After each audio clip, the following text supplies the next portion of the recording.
दोस्तों कुछ महीनों पहले जब टाटा स्टील चैलेंजर टूर्नामेंट हुआ था तो उसमें मैग्नस कार्लसन ने भारत के ग्रैंड मास्टर अर्जुन इरगासी के बारे में कहा था कि ये खिलाड़ी अगर बहुत जल्दी 2700 रेटिंग भी क्रॉस कर लेता है तो उनको इसमें कोई भी आश्चर्य नहीं होगा। उनकी कही ये बात जो है अब बिल्कुल सच होने के करीब आ गई है। नमस्कार दोस्तों, मैं निखिलेश जैन हिंदी चेस पे इंडिया चैनल पर आप सभी का हार्दिक अभिनंदन करता हूं। भारत के ग्रैंड मास्टर अर्जुन इरगासी इस समय मुकाबला खेल रहे हैं तेपे सिगमंड टूर्नामेंट में। 8 खिलाड़ियों के टूर्नामेंट में उनको छठी सीडिंग मिली हुई है, मतलब 5 खिलाड़ियों की रेटिंग उनसे ज़्यादा है। इसके बावजूद पहले 2 राउंड में लगातार बैक टू बैक जीत हासिल करते हुए अर्जुन जो है एकल बढ़त पर आ गए हैं। उन्होंने कल सलीम सलेह को पराजित किया। हमने मुकाबला लाइव भी देखा था। अगर आपको पूरी लाइव स्ट्रीम देखनी हो तो आप हमारे चैनल पर जाकर के जो है देख सकते हैं। अर्जुन ने ये जीत लगातार दूसरा मैच उनको सफ़ेद बोरों से मिला। पहले मैच में उन्होंने D4 खेला था, लेकिन इस मैच में सलीम सलेह के खिलाफ उन्होंने E4 के साथ शुरुआत की। मतलब ये खिलाड़ी जो है अब एक कंप्लीट प्लेयर के तौर पर उभर करके सामने आ रहा है। चाहे वाइट से भी अलग अलग ओपनिंग खेलने में जो है अर्जुन माहिर हो रहे हैं। ओके, E4 C6 से जवाब दिया यहाँ पर सलीम सलेह ने। D4 D5 F3 वेरिएशन यहाँ पे चुना। यहाँ पे हम सभी जानते हैं कि F3 जो वेरिएशन है वो एक अग्रेसिव लाइन है, लेकिन एक साइड लाइन है, मेन लाइन नहीं है कैरोकॉन के खिलाफ। लेकिन खैर यहाँ पर अर्जुन ने यहाँ पर उसका उपयोग जो है वो किया। Okay, F3 into D into E4 मारा यहाँ पर सलीम सलेह ने। ओके, F इंटू E4 और यहाँ पर ब्लैक खेलता है इमीडिएटली E5। ब्लैक ये पॉन ऐसा मुफ्त में नहीं देता है, कुछ हो रहा होता है, क्योंकि यहाँ पर अगर आप टेक करते हैं तो क्वीन H4 का थ्रेट आ रहा होता है, तो इसीलिए वाइट यहाँ पे मारता नहीं है और वाइट यहाँ पे नाइट F3 खेलता है। अब आइडिया वही है कि या तो आप एक्सचेंज करिए या हम नाइट इंटू E5 आ रहे हैं। तो ब्लैक जवाब देता है बिशप G4 लगातार मोहरे निकालते हुए, और यहाँ पर वाइट खेलता है C3। ओके, नाइट D7 यहाँ पर हुआ, बिशप D3 हुआ, नाइट GF6 हुआ, मोहरे दोनों तरफ से लगातार बाहर आ रहे थे और यहाँ पर अर्जुन ने जो है कैसल कर लिया। और अब यहाँ पर सलीम सलेह खेलते हैं बिशप D6। ओके, और इस पर्टिकुलर पोजीशन पर किंग H1 खेलते हैं यहाँ पर अर्जुन इरगासी। इससे पहले अगर आप डाटाबेस में जाएंगे तो आपको करीब कोई 30-35 गेम के आसपास मिलेंगे, और जो टॉप गेम खेला गया है वो खेला गया है यहाँ पर फाबियानो करुआना और अलीरेजा फिरोजा के बीच, जो कि ड्रॉ रहा था। 2020 में मुकाबला हुआ था। इस तरह से मैच होता है जिसमें नाइट A3 वाइट खेलता है, ऑफर करता है अगर आप मारना चाहो तो। ऐसा हुआ नहीं मैच में, अगर कोई मारता है तो वाइट को यहाँ पर डिसेंट कंपनसेशन रहता है रुक B1 के बाद। जो करवाना अलीरेजा फिरोजा का मैच हुआ तो उसमें night A3 B5 night C2 इस तरह से मैच आगे गया था। लेकिन इस मैच में अर्जुन जो है किंग H1 खेलते हैं। ये एक साइड लाइन है और इसमें डाटाबेस में आपको हिस्ट्री में, इतिहास में इस गेम के पहले सिर्फ 2 गेम मिलेंगे। ओके, यहाँ पर कासल कर लिया यहाँ पर सलेह ने, और नाउ अर्जुन ने यहाँ पे खेला बिशप G5। अब अपना एक और मोहरा जो है गेम में आते हुए H6 करके बिशप को चैलेंज किया। अर्जुन ने इस बिशप को कायम रखा, बिशप H4 एंड नाउ यहाँ पर सलीम सलेह खेलते हैं क्वीन C7। इससे पहले C5 जो है वो खेला गया है, जो भी मैचेस हुए हैं। तो क्वीन C7 यहाँ पर सलीम ने खेला और ये एक नॉवेल्टी थी, मतलब इससे पहले ये पोजीशन में कभी भी क्वीन C7 जो है वो खेला नहीं गया था।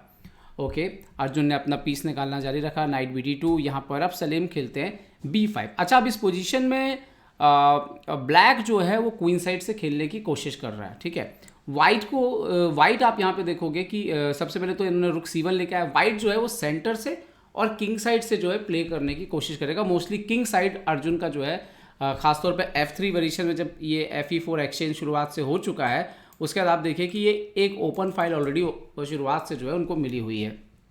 तो किंग साइड जो है उनका एक फोकस रहने वाला है। A6 किया यहाँ पर सलीम ने एंड नाउ अर्जुन यहाँ पे खेलते हैं A4। अच्छा, इन दिनों हमने ये देखा है कि अर्जुन पॉन ब्रेक पे काफ़ी अच्छा खेल रहे हैं। कई बार इंटरेस्टिंग पॉन ब्रेक देते हैं और अपोनेंट को थोड़ा एक ट्रबल में डालते हैं कि आप डिसाइड करो कि आपको मारना है या नहीं मारना है। अब आपको पता है कि जब भी अगर ब्लैक इसको मारने के लिए जाएगा तो हमेशा उसके जो पॉन स्ट्रक्चर है उस पर उसका खासा जो है फ़र्क पड़ेगा, क्योंकि पॉन उसका अलग हो जाएगा। ओके, यहाँ पर सलीम सलेह ने खेला नाइट H5। नाउ यहाँ पर हुआ H3, नाइट F4 और D3 के बिशप पर अटैक है। भले G4 का मर रहा है तो पहले यहाँ पे bishop B1, now bishop into F3 और रुक इंटू F3। यहाँ पे ब्लैक ने खेला नाइट G6 और यहाँ पर बिशप F2 अर्जुन ने खेला। अच्छा, इस पोजीशन में आते आते अभी पोजीशन कमोबस ओके ओके है, मतलब कि ऐसा कोई है नहीं कि कोई बहुत ज़्यादा अटैक जो है वो कहीं पर आ रहा हो, और पोजीशन जो है वो संभली हुई है ब्लैक की भी। इसके बाद ब्लैक डिसाइड करते हैं C5। ओके, अर्जुन यहाँ पे खेलते हैं नाइट F1 और सेंटर पर किसी भी तरह की छेड़छाड़ जो है वो खुद से नहीं करते। वो बोलते हैं कि आपको मारना हो तो मारो, मैं कुछ नहीं कर रहा हूँ। अच्छा, ये पोजीशन था जहाँ पर शायद जैसे B/A4 या फिर E/D4 इस तरह से खेला जा सकता है ब्लैक की तरफ से। बट ब्लैक यहाँ पे क्या करता है कि नाइट F1 के बाद वो यहाँ पर पॉन को C4 चलते हैं सलेम सले, और ये जो मूव था पोजीशन को क्लोज करना। दोस्तों, जब भी आप पोजीशन को क्लोज करते हैं तो आपको एक बात देखना बहुत ज़रूरी होती है कि क्या आपके मोहरे जो हैं वो सही समय पर आपके राजा की तरफ बचाव में आ सकते हैं अगर सेंटर क्लोज हो रहा है या सेंटर के आसपास कुछ पोजीशन क्लोज हो रही है, क्योंकि आपका काउंटर प्ले वहाँ से मिलना, आपका प्ले वहाँ से बंद हो जाता है। ठीक है, अब जैसे ही पॉन C4 पे आया है, अब C5 जो है वो ब्लैक के लिए किसी काम की जो है वो नहीं रह जाती है। मोस्टली कोई भी अटैक जो है आप कर नहीं पाओगे खुद से। जब तक पॉन C5 पे था तो आप एक्सचेंज कर सकते थे और फाइल को ओपन कर सकते थे। ओके, जैसे ही C5 किया यहाँ पर, और इसके बाद अर्जुन ने सेंटर को छेड़ा नहीं, उन्होंने अपने एक मोहरे को इम्प्रूव किया नाइट E3, और इमीडिएटली ये जो 2 स्क्वायर थे इनको पकड़ा कि ये इनकी कमजोरी को जो है भापा उन्होंने। ओके, इस पोजीशन में आने के बाद जो मेन समस्या सलेम सलेह को गई वो ये गई कि उनके पीसेस जो है वो उतने अच्छे स्क्वायर्स पर नहीं आ पा रहे थे जितने कि वाइट अपने पीसेस को अच्छे स्क्वायर्स पर ला पा रहा था, और उसकी एक मुख्य जो वजह थी वो सेंटर से वाइट को मिलने वाला स्पेस था। ठीक है, ओके, यहाँ पर रुक A/D8 खेला उन्होंने। सो नाउ अर्जुन ने खेला क्वीन C2 ताकि ये जो हाथी रखा हुआ है इसको जो है जल्दी से जल्दी गेम में लाया जा सके। रुक F/E8, सो नाउ रुक F1, और इसके बाद इन्होंने खेला नाइट D/F8, सो नाइट D5, क्वीन C8 जाता है, एंड नाउ बिशप E3। जैसे बिशप E3 हटता है अभी F7 पे जो है प्रेशर। अब अगर आप कंपेयर करो 4-5 मूव पीछे जाएं हम, तो आप देखोगे ये घोड़े की स्थिति, ये ऊँट की स्थिति, ये दोनों हाथियों की स्थिति, लगातार अर्जुन के मोहरे जो है वो इम्प्रूव हो रहे हैं। अगर हम यहाँ से तुलना करने की कोशिश करें, जैसे यहाँ से देखिए, पहले नाइट को इम्प्रूव करते हैं, फिर क्वीन को हटाते हैं, फिर रुक को लाते हैं, फिर नाइट ऊपर जा रहा है, फिर बिशप यहाँ पे आ रहा है। मतलब पीसेस जो है वो अपनी जगह बदल रहे हैं, और लगातार पोजीशन किसकी अच्छी हो रही, वाइट की अच्छी होती चली गई, जबकि ब्लैक पे जो है प्रेशर बढ़ता चला गया। और यहाँ पर ब्लैक को नेक्स्ट मूव खेलना पड़ा नाइट H8। मतलब अधिकतर जो उनके मोहरे हैं वो फर्स्ट रैंक पर पहुँच गए, और ये कभी भी जो है किसी भी के लिए अच्छी बात जो है वो नहीं होती है। और ये बिशप जो है वो तो फिलहाल एक बैड बिशप बना हुआ है। ओके, तो यहाँ पर अब अर्जुन ने डिसाइड किया A/B5, A/B5 और B3। अब दरअसल ये क्या है, आपने पढ़ा होगा, एक कॉन्सेप्ट है चेस में, the principle of the second weakness. मतलब अगर अपोनेंट की पोजीशन पर एक वीकनेस क्रिएट हो जाए और वो उसको डिफेंस करने लग जाए, तो पोजीशन में दूसरी वीकनेस क्रिएट कर दो ताकि उसकी जो फोर्सेस हैं वो डिवाइड हो जाएं और उसको अपनी जो सेना है वो 2 जगह लगानी पड़े, तो डेफिनेटली कमजोरी जो है वो पोजीशन पे बढ़ जाएगी। यहाँ पर B3 खेला, उन्होंने खेला bishop H8, so now BC4, और ये क्लियर हो गया था कि ये टारगेट और ख़ासतौर पे बेहतरीन नाइट जो है, ये शानदार रुक जो है, ये सब कुछ जो है मिला जुला करके काफ़ी परेशान जो है यहाँ पर करने वाले हैं सलीम सलेह को। और एक और बात थी कि ये बिशप ऐसा लग रहा है अभी नहीं खेल रहा है, लेकिन आफ्टर बिशप A2 और ये पॉन जब भी एक्सचेंज होगा उसके बाद ये बिशप भी गेम में आ जाना जो है वो तय था।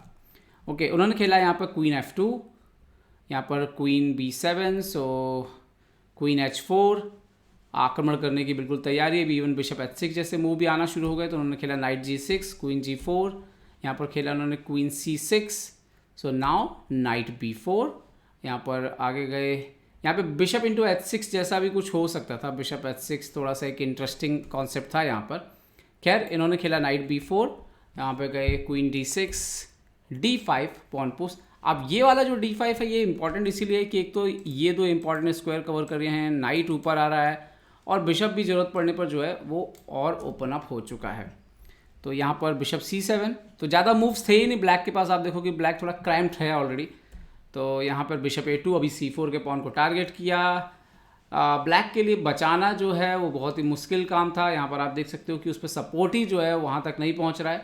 तो उन्होंने खेला night F4, pawn into C4, तो यहाँ पर पॉन अप ऑलरेडी हो गए।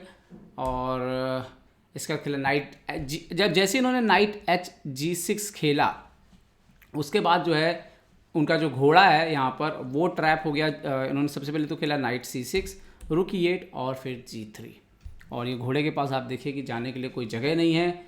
तो इस पोजीशन पे उन्होंने खेला रुक A4 सलीम सले ने, तो अर्जुन ने खेला बिशप B3 घोड़े पर यहाँ पर हाथी पर अटैक, और यहाँ पर उन्होंने खेला रुक इंटू E4। ओके, और कोई ऑप्शन था नहीं, मतलब कि सीधा सीधा नाइट भी जा रहा है। तो अच्छा, यहाँ पर अगर और कुछ करने की कोशिश करते, जैसे कि फॉर एग्जांपल एक आइडिया हो सकता था कि रुक A3 जो है वो एक गुड मूव जैसा जो है वो हो सकता था पोजीशन पर उस पर फिर ऐसा है कि जैसे बिशप आप जाते C4 पे और यहाँ पर अगर रुक A4 तो फिर बिशप B5 जो है वो एक अच्छी चाल थी वाइट के पास, तो अल्टीमेटली वही पोजीशन आती।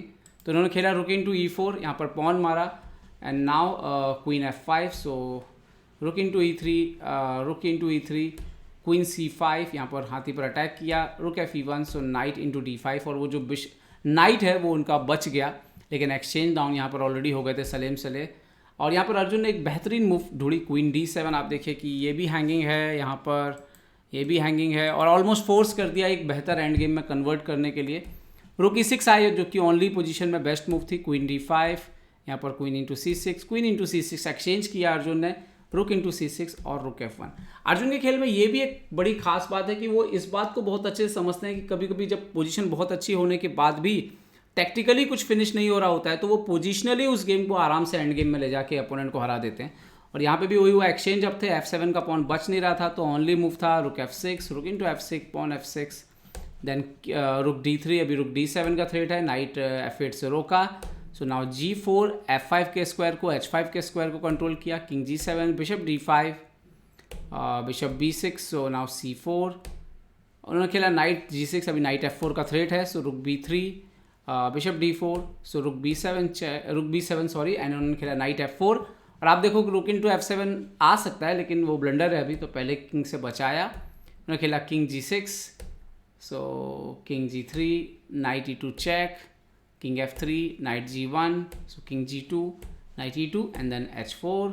ऑलरेडी माइनस पोजीशन बुरी तरह से हो चुकी थी, इन्होंने H5 खेला, so bishop into F7 check, king H6 और बिशप D5। अभी नेक्स्ट मूव में थ्रेट है बिशप E4 लाने का और चेकमेट भी लगाने का। तो खैर इस पर्टिकुलर पोजीशन पे ही सलेम सले ने जो है रिज़ाइन कर दिया, और अर्जुन ने बड़ा ही एक ऐसा खेल दिखाया कि जैसे अपोनेंट को कोई मौका उन्होंने दिया, शुरुआत से पूरी तरह से कंट्रोल में थे, सही चालें चलते चले गए और सही समय पे पॉन ब्रेक दिए, और C4 जैसे मूव्स के बाद जो है उन्होंने भरपूर जो है फ़ायदा उठाया।